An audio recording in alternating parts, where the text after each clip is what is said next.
Qual foi a maneira mais inesperada que alguém te apoiou? Pedi aos meus amigos por ajuda, mas minha esposa foi a única que apareceu. Depois que meu pai faleceu, herdei uma boa quantia de dinheiro e não queria desperdiçá-la, porque passei anos trabalhando em cozinhas mal conseguindo sobreviver, sonhando em abrir um restaurante que realmente se importasse com a qualidade. Então investi tudo nisso e aluguei um lugar na cidade, refiz os pisos, comprei equipamentos usados e paguei licenças e alvarás. Mas quando as notas fiscais finais chegaram, faltava um pouco, o suficiente para parar tudo, e eu não queria pedir à minha esposa porque queria resolver sozinho. Então liguei para os amigos que sempre diziam que ajudariam se eu precisasse de algo, mas todos tinham uma desculpa. Um cara me ignorou completamente e outro disse que verificaria com a esposa, mas nunca respondeu. Foi constrangedor. Fui para casa naquela noite e contei tudo à minha esposa, sem pedir ajuda, mas ela apenas se levantou, foi para o quarto e voltou com uma caixinha. Nela estavam suas pulseiras de ouro de casamento, brincos e tudo mais, e ela os colocou como se não fosse nada. E me disse que também tinha 30 mil economizados com a irmã e ia me surpreender, mas isso era mais importante. Eu a encarei como se a estivesse conhecendo pela primeira vez. Então, na manhã seguinte, liguei para meu advogado e refiz todos os documentos. Porque eu não queria apenas a ajuda dela, eu queria que ela fosse minha parceira em todos os sentidos. Pedi a ela que tirasse uma folga do trabalho de professora na escola e viesse trabalhar comigo por 1 ano, e se ela odiasse, poderia voltar.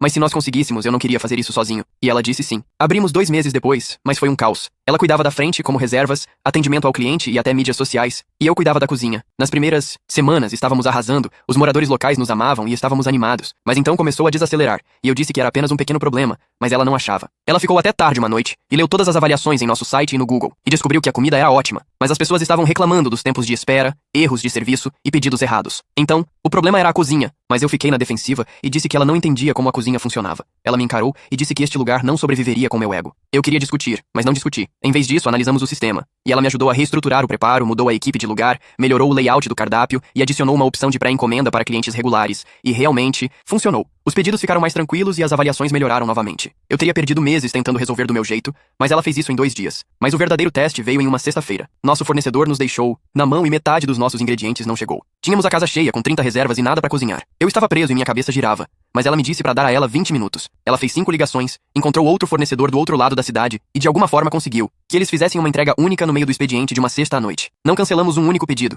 e a equipe olhou para ela de forma diferente depois disso, e eu também. Mas justo quando pensávamos que estávamos de volta aos trilhos, as coisas pioraram. Um inspetor de saúde apareceu na semana seguinte e entrou como se fosse o dono do lugar, com uma atitude ruim desde o segundo em que abriu sua prancheta e disse: nossos dispensadores de sabão estavam errados, e nossos rótulos não estavam claros, e ele poderia nos fechar por não seguir as regras, a menos que estivéssemos abertos a um acordo. Eu estava pronto para explodir e expulsá-lo, mas ela me impediu, pegou o celular, começou a gravar sem que ele percebesse e o manteve conversando até que ele pedisse claramente um suborno. Então ela foi para casa, contatou um jornalista, quem já havia dado aula, e enviou a gravação. 3 dias depois ele foi suspenso e nós pudemos continuar abertos. Naquela noite, eu disse a ela que teria incendiado o lugar todo, mas ela o salvou.